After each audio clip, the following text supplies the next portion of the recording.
this is B Junior from Endurance Productions YouTube channel here. Gonna crack open a nice little Sprite Sierra Mist thing here. I know it's not a Coca-Cola, man, but I gotta have a little something to drink. What I wanted to do today, guys, is do a little different kind of video. Kind of a semi-review slash spotlight video. Give you a little history. I used to collect a lot of Fangoria magazines and horror magazines growing up during the golden age of the 80s slasher, and that's basically the main source of horror movies that I really enjoy. I really enjoy I'm just an 80s slasher kid, I'll just say it. I grew up during that era of, Halloween, Nightmare on Elm Street, Friday the 13th movies, and all the other ones that kind of followed in line with those.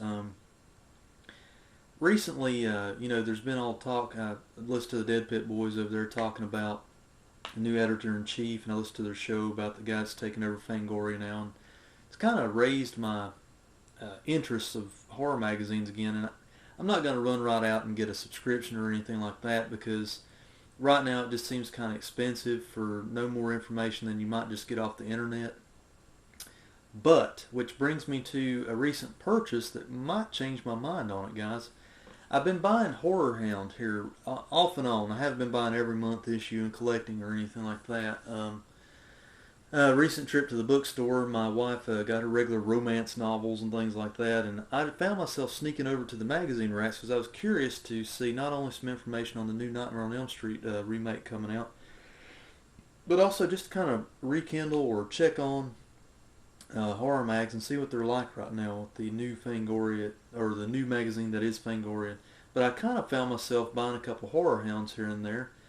The last couple months I bought the Wolfman issue, and quite frankly, even with the information I got from the articles, I've still not went to see the Wolfman remake with Benicio del Toro. I think I'm just going to wait for a video on that one. It just doesn't really seem enticing enough just yet to get it.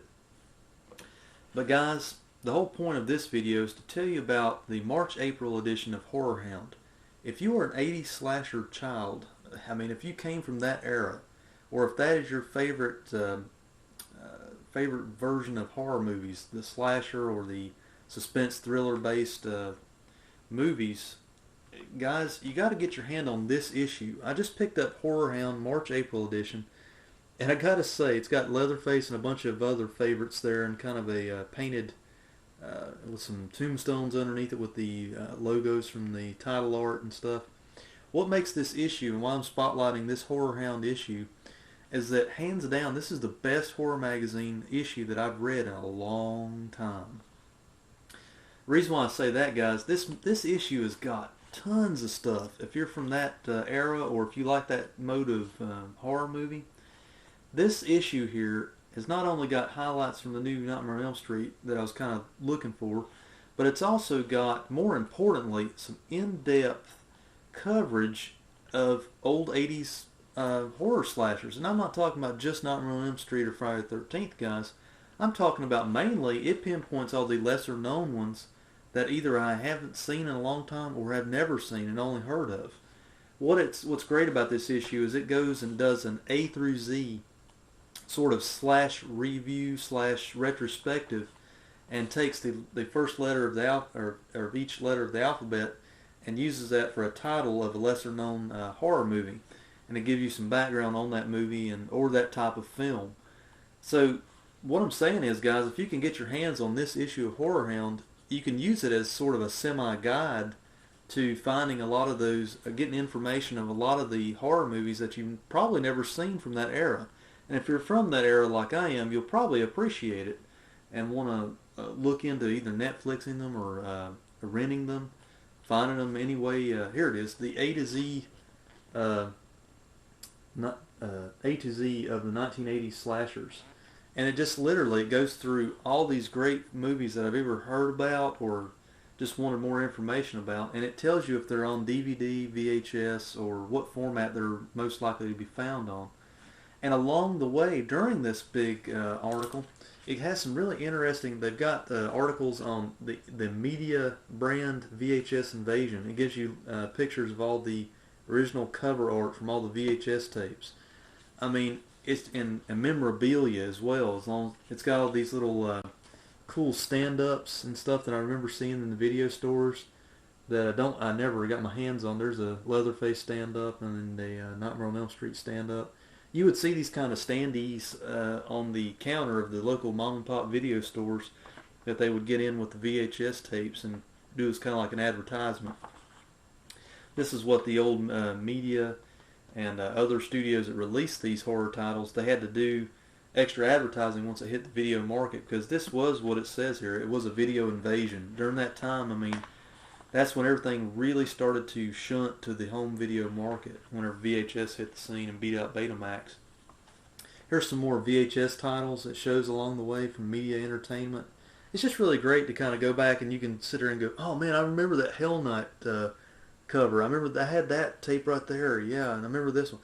I just thought it was kind of neat. So, and it's got Chud right there. I mean, it's got all these great ones. Day of the Dead had the cool video poster art with Bub on it. You know, I had a lot of these tapes along the way, and they've since died, or I've traded them for DVDs or something like that. Kind of wish now I would have hung on to a few of them. Yeah, here's another good one. It shows a memorabilia standee for Nightbreed. Actually, I remember that in the local video store right there. It had a Human's Guide to the Monsters, and whenever you flipped out that little Human's Guide, it would show you pictures of each of the creatures and give you more background on Clive Barker's writings for their particular character backgrounds on them. You know, as it goes through the rest of this A to Z list, and this it gives a background or a retrospective on one of my favorite non-mainstream slashers, The Prowler. It shows the original one-sheet poster art there, and it kind of gives you a few pages on Rosemary's Killer or The Prowler, whichever title you want to call it. Gives you some rare looks at the VHS covers from the film.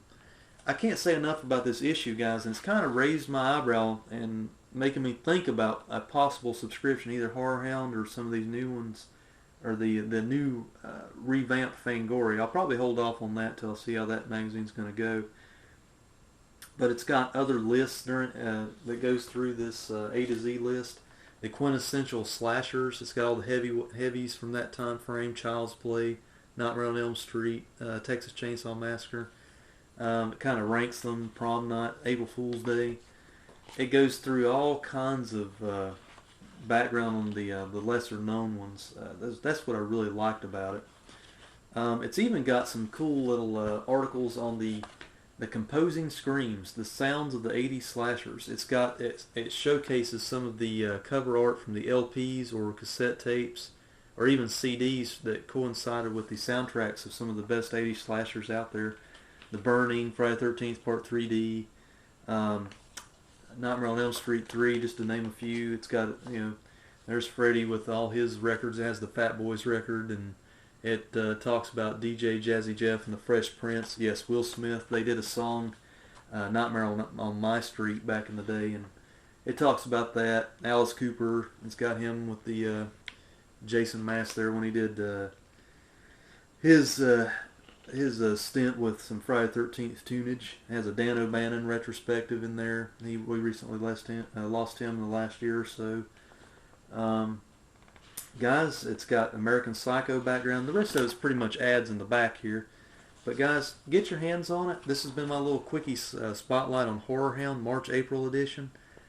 I gotta say, it was kind of pricey for a magazine. I remember paying just $1 or $2 for a Fangoria back in the day. This one was $6.99. It was $7. But this issue in particular, if anything, for a collector's item or as a guide to lesser known horror movies from that era, if you're a kid of that era, you'll appreciate this edition. I feel in my gut you probably would. So I don't think you'll be sorry. So if you just want to grab an issue that has a lot of great info in it, not necessarily to get back into collecting magazines or something like that, pick up March April Horrorhound. I'm not a paid representative by them by no means. I'm just a nerdy fanatic of scary movies from the 80s era. So pick it up, guys. I'd say you'll get a lot of info. Take care, guys. We'll see you next time.